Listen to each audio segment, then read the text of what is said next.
Hi, and welcome back to our last video of the series about reverse meal planning. Now, I'm not trying to call anybody out here, but I'm just wanting to bring attention to some of the things that I see that are most common for why people don't reverse meal plan or meal plan in general, to be honest. Okay. Now, the whole theme of today is about how to get your whole family involved in your meals. Okay. And I know I've mentioned this before, but in my experience dealing with preschool and elementary age kids, there are so many kids out there that do not understand the basic food concepts. And what I mean by that is they can't tell what food looks like in its natural state versus in its prepared state. A lot of them can't name basic fruits and vegetables. Okay.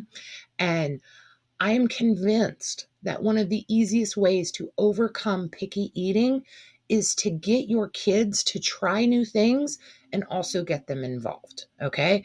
And this can totally help with meal planning because I see a lot of moms saying, "Oh, I can't meal plan. Everybody eats something different.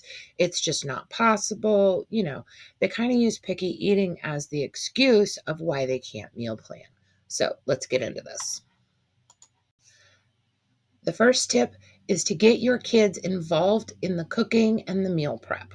Okay. Whether you have little kids like in the video or if you have older kids or even teenagers. Okay.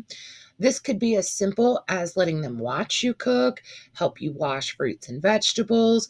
And as they get older and they're teenagers, you can actually let them help more when it gets to like the mixing and the actual cooking. Now, since we started doing this, and remember, my kids are 5 and 8, my kids now actually fight over who gets to be my sidekick in the kitchen. Okay. But the great part of including them in the actual meal prep and actually cooking is it helps them understand how different dishes are made. Okay.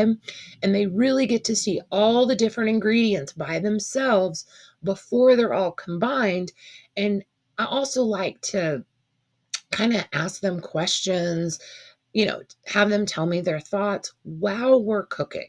So I'll ask them, "Hey, do you think we should add carrots or should we add squash? Should we use this? Should we use this?" And it gets a conversation going, but just having them be able to see the food before it's prepared really gets them to start understanding that final picture or, the plate that they get when you serve them. Now, I touched on this for just a second on the first tip, but the second tip is to talk about your food. Okay. It seems so simple, but most families don't do it. Okay. As my kids get better about describing food, they can now tell me exactly what dishes they like.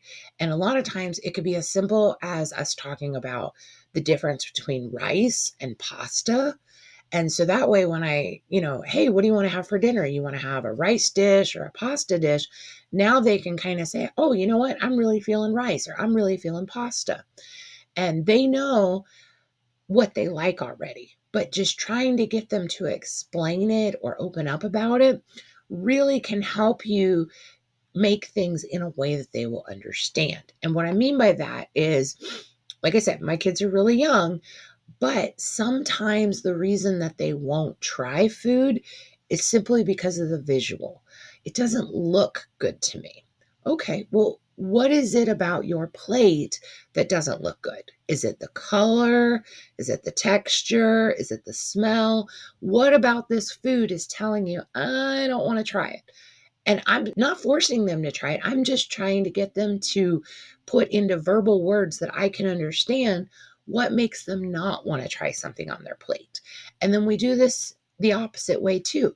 "Oh, I see you ate your fruit or your rice really, really quick. Well, what about that food made you say, oh, I want to eat that first. I want to eat it quickly. I would like seconds.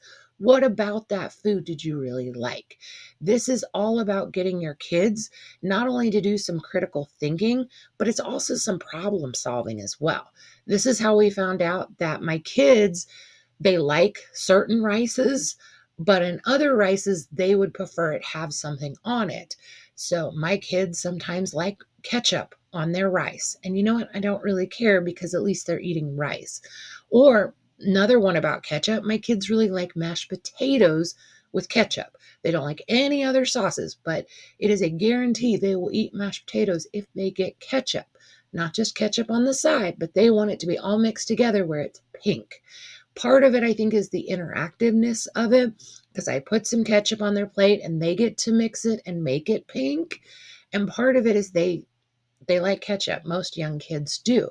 So I'm just saying, make it more fun, make it an open environment. Don't make it a you have to eat this right now or you're going to starve. Make it interactive. And then the more you talk to your kids, the more they're going to talk to you, and you're going to have a better understanding of what to serve them. Now, I have probably served my kids some foods 100 times at this point. So, number 3 is to keep trying new things and to keep trying it over and over again.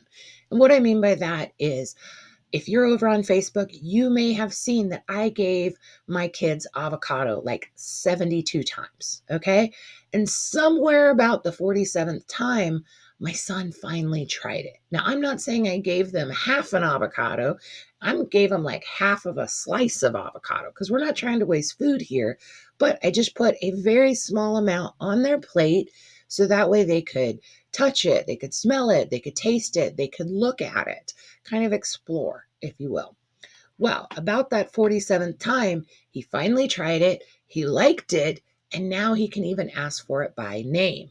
And so when later on I have an avocado and I'm like, I love avocado, I put it on everything. I'm like, hey, bud, you want some avocado to go with your whatever?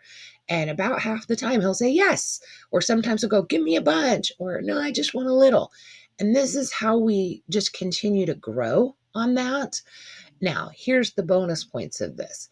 Because he was in the kitchen with me when I cut up the avocado, and then we talked about it, we discussed the color of it and the taste of it and just the texture, he can go to the grocery store and he can point out exactly what an avocado looks like at the grocery store in its natural state. Because I want you to think about an avocado. It's the ones we buy, they're small, they're black. Nothing about the exterior gives you an idea that the inside is like a creamy green color. Same thing with kiwis. At first glance, they were like, ew, kiwis look gross. They're hairy and they're brown. But then when they saw me peel off the outside by cutting it off, and they saw the inside was bright green and it was sweet and sometimes a little tart, they really liked it. So we make a big point of showing them what food looks like before we eat it. So that way they can recognize it. And later on, they can realize, hey, sometimes food doesn't always look the best when we first see it, but when we give it a shot and we get to the middle, it's really yummy. Yeah. Talking to your kids and doing all that fun extra stuff is great, but how does that help with meal planning? Here is where tip number 4 comes in. I want you to start a list of good meals, okay? And how you do this is at the end of each dinner, I ask my kids to rate the food. I mean they're young, so I give them a small scale. I'm like 1 means that they didn't really care for it, 2 means it was okay, 3 means they love it and they would gladly eat it again. Okay? Very simple scale.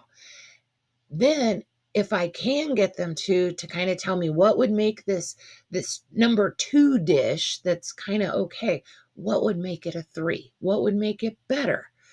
That's where the magic happens on there. But every meal that I get a 2 or a 3 on, I just write on my list. And the next time I'm trying to meal plan and I'm trying to make some kid-friendly foods that I know my kids will love, I start looking at those 2s and 3s and I'm like, oh, we haven't had this in a while. Let's try that again. And then when we do have that meal, I'll remind them, hey, you guys, we had this meal about 2 months ago and you rated it a 2 or a 3, or you rated it a 2, but you said you wanted to try it this way. So I tried it this way. It kind of breaks the ice and makes them more likely to want to eat it because they know they've already eaten it before and it was okay, but we made some improvements. Okay. And this also helps my kids with their evolving tastes. So my daughter was a huge fan of really crunchy stuff, but she wasn't a fan of things that had layers. Well, as we've been building on her palate, she's now good with layers. She eats sandwiches where it has multiple layers. And so we're able to expand as we go. So, this is all I'm saying is this is going to help you meal plan, and you're going to be able to make dishes that your family loves, but you got to start asking them their opinions. And by doing it like a scorecard, it makes them know that their opinions matter, that you're caring and that you're going to do something about it. But also, who doesn't like to give their opinion? Kids are no different. So it kind of gets them to feel like this is an interactive thing.